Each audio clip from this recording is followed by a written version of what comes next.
President Muhammadu Buhari has assented to the Medical Residency Training Act 2018 and the Hydroelectric Power Producing Area Development Commission Amendment Act 2018. Briefing status correspondent after the president's assent at the Aso Rock Presidential Villa, Abuja, Senior Special Assistant to the President on National Assembly Matters, Senate, Senator Itai Nang said these bills that have become acts are meant for the smooth running of the institutions involved. Excellency, Mr. President has assented to the Medical Residency Training Act 2018. This act is directed at ensuring continuous and postgraduate training of medical doctors, and it is intended again to assure the quality of medical practice in the country and also improve the standard of medical practitioners, and of course to reverse medical tourism so that people will now be coming into the country. The program, according to the Act, will be managed by the National Postgraduate Medical College of Nigeria, and it is for those who have graduated, had their first degree in medicine and surgery or surgery, and have finished their NYSC and possess insurance, indemnity insurance certificate from reputable insurance companies. The other act Mr. President has assented to is the Hydroelectric Power Producing Areas Development Commission Amendment Act. This act did provide in Section 8, subsection 2, that 30% of the revenue derived by the companies or authorities producing hydropower in the dams and so on will go to the commission for the purpose of the commission. But the amendment assented to has reduced that 30% to now 10%. It has also provided that because the previous act did not give discretion and powers to the minister to give directives, and it did not recognize the powers of the Nigeria Electricity Regulatory Commission, NERC, to regulate its activities. This amendment has cured that, and the minister is given powers to make regulations and give directives, and NERC, National Electricity Power Regulatory Commission, is also given its powers to regulate this area in accordance with the Principal Act. The amendment eliminates ambiguity in the law and role conflict of the responsible institutions, as well as properly providing for the exercise of statutory powers. From Abuja, I am Festus Ejirog Enefifen for Ben Television.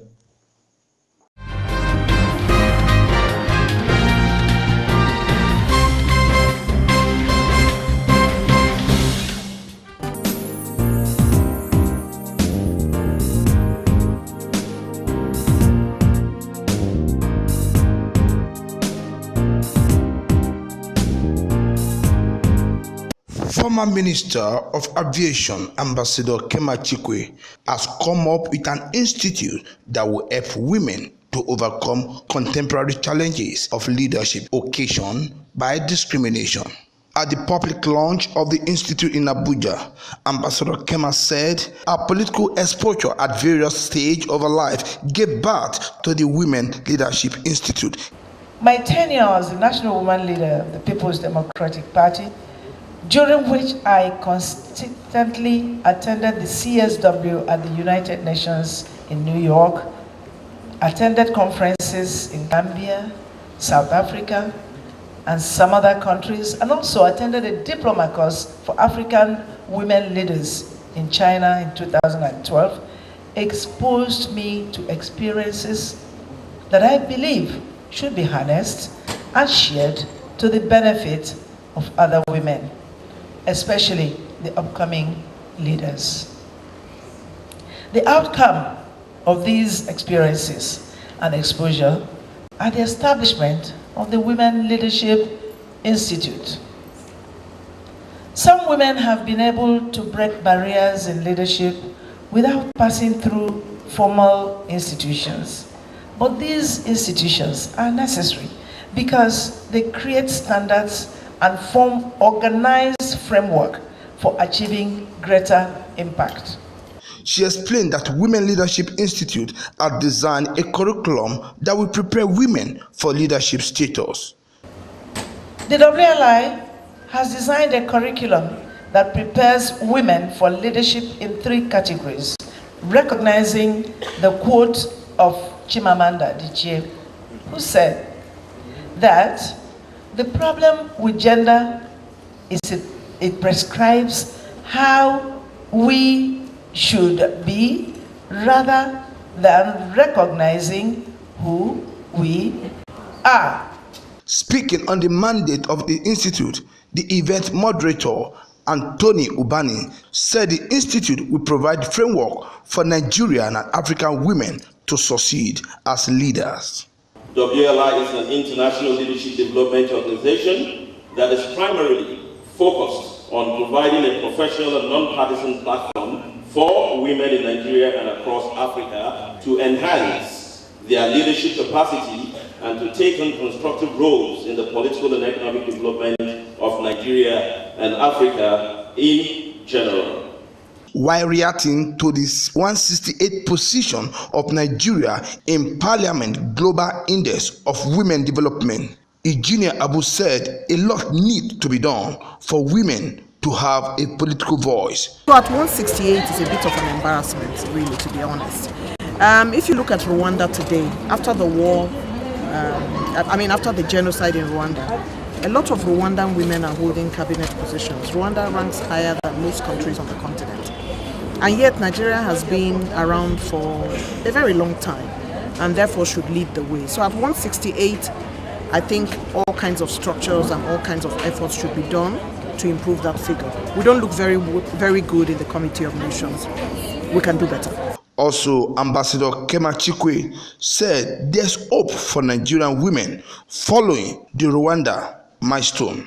I agree that it's a global record. It's not a Nigerian thing. It's not women's thing. No, it's the assessment, the global assessment. So it is 168 position, while Rwanda is first, above Western countries. So it gives me a lot of hope.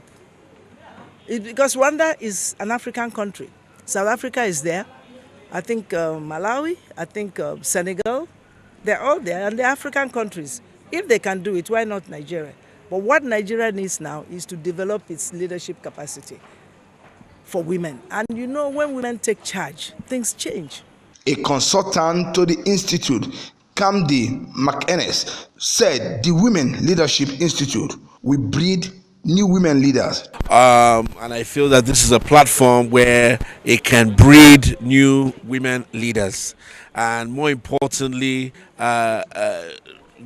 give an opportunity to those women who are leaders, who are in hiding, to finally come out and show themselves and to be educated more on getting to that goal. The highlight of the event include panel discussion, official unveiling of the institute logo. In Abuja, Nigeria, Muyiwa Bamdele reporting.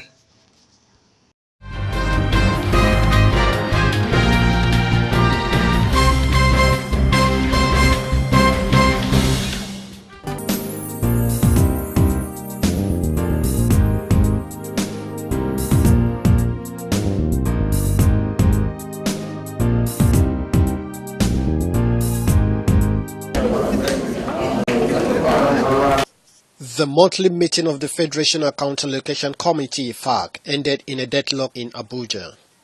This is the third time this year the meeting of FAC is inconclusive over what might not be unconnected with the failure of the Nigerian National Petroleum Corporation, NNPC, to remit appropriate revenue into the Federation account. In March this year, members of FAC had gathered to disburse revenue that had accrued to the account for the month of February, but ended in a stalemate due to a shortfall of 37.7 billion naira in NNPC remittances for that month.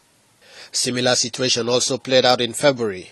several hours after members of FARC, including various state commissioners for finance, accountant general and other top officials of the Federal Ministry of Finance, entered a closed plenary session. They emerged from the meeting wearing long faces indicating that all was not well.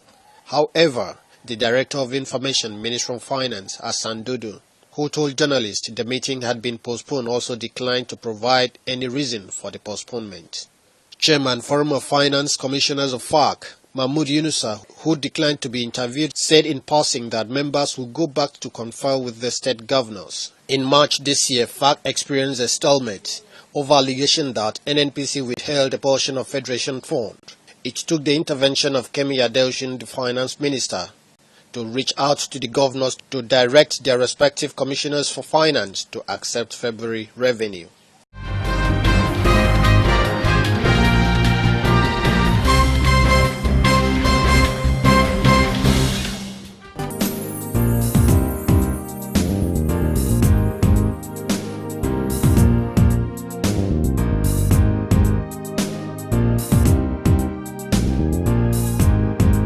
The National Economic Council has queried some of the costs posted by the Nigerian National Petroleum Corporation (NNPC) for the month of May, which led to state finance commissioners walking out of the Federation Accounts Allocation Committee meeting in Abuja on Wednesday.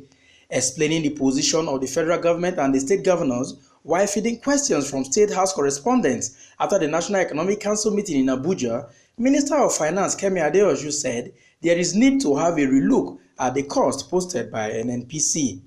NNPC, we operate NNPC, it's a business. We operate it as a business. We have invested public capital in that business and we have an expectation of a return. And when that return falls lower than our expectations, then the owners of the business, which in this case is the federal government and the states, need to act. So that's really what caused the deadlock yesterday, where we really felt that the figures that NNPC was proposing for FAC were unacceptable. We felt that the costs, some of the costs couldn't be justified, and so we have decided, rather than approve the accounts, we would go back and do further work. So further negotiation and interaction is going on with NNPC as we speak. However, we did brief both Mr. President and the Vice President on the deadlock and asked for their support and their forbearance in this period, because the consequences of this is that salaries might well be delayed in many states as a result of this. But we feel that in order to get to the accurate figures that we need, we've asked for forbearance, and the governors and indeed federal government are all in agreement that we need to get to the bottom of those figures. In particular, now that the oil price is around $76 in the spot market, which means that Bonny Light is about 78, we want to be aggressively putting money away into the excess crude account. So we're very, very conscious of the fact that this period or this window of a relatively high oil price may not last, and we'd like to be able to save. If we cannot get into the Federation account the sorts of revenues that we're expecting, then we will not be able to save. So it was a very, very important part that was really underscored by all the governors, that they really want action taken and are fully in support of the position of the Ministry of Finance and the Commissioners of Finance not to approve those accounts until we get further explanations on some of the costs that are being presented. Delta State Governor Dr. Ifeanyi Okowa gave updates on the Nigerian Sovereign Wealth Investment Authority (NSIA) from 2016 till date. The 2017 activities of the NSIA also include implementation of the Presidential Fertilizer Initiative, the PFI, in 2017. They commenced the construction of free health projects in Lagos, Kano, and Umuahia. Umuahia is in Ebonyi State. They did continue the work, the funding of the work in the second Niger Bridge that they've been involved in the past too. They also did invest and own 13% of Bridge International Academics Limited, a network of schools which delivers affordable, high-quality primary education to lower-income families. And it is hoped that they will upscale that to some other states of the Federation. They also did invest in Babagona, an agricultural franchise that empowers smallholder farmers across the country. And in 2018, they intend to focus on executing infrastructure investments across the nation, which include roads that will be tolled, investments in agriculture and health. And we're hoping that all this will impact on infrastructure development and development of industrial real estate in the country.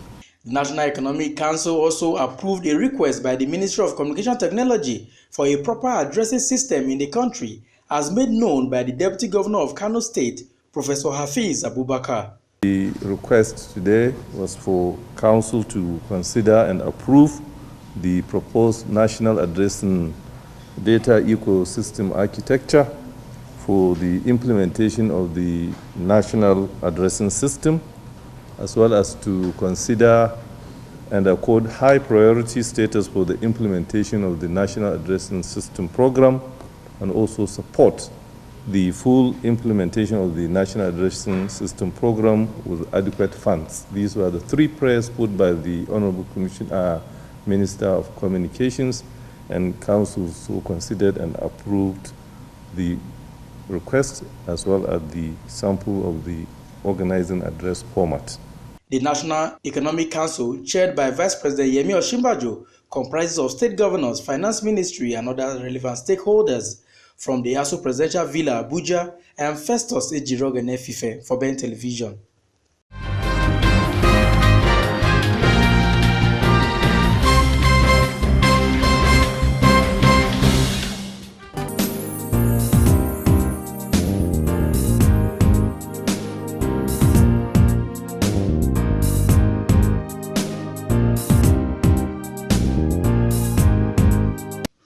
The Nigerian Governor Forum met in Abuja behind a closed door to discuss the issue of minimum wage, insecurity, and other matters of interest for the development of the country. 56,000 minimum wage, while the Nigerian Labour Congress is proposing a minimum wage of 65,000 naira for workers. The governor has been insisting on the staggering of the implementation of the new wage if approved. Also at the meeting agenda was the discussion on the issue of insecurity, especially the killings in Jos. The governor were also expected to meet with the Postmaster General of Nigerian Postal Service and the Attorney General from 36 states of the Federation on the contentious issue of stamp duty. Part of the agenda was to discuss the face-off between the executive and legislative arm of government.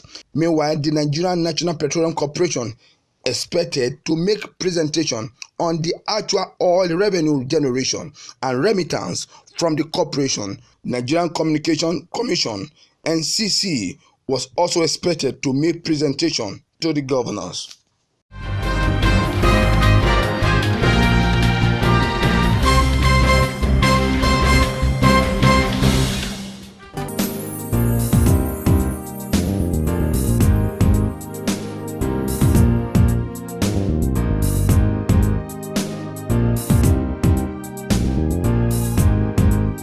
In response to a recent report released by the Brookings Institution that indicates that Nigeria has overtaken India in poverty ratings as the poorest nation in the world, the federal government has responded saying that the research might have been conducted when Nigeria was in recession, and also querying the parameters used for the research.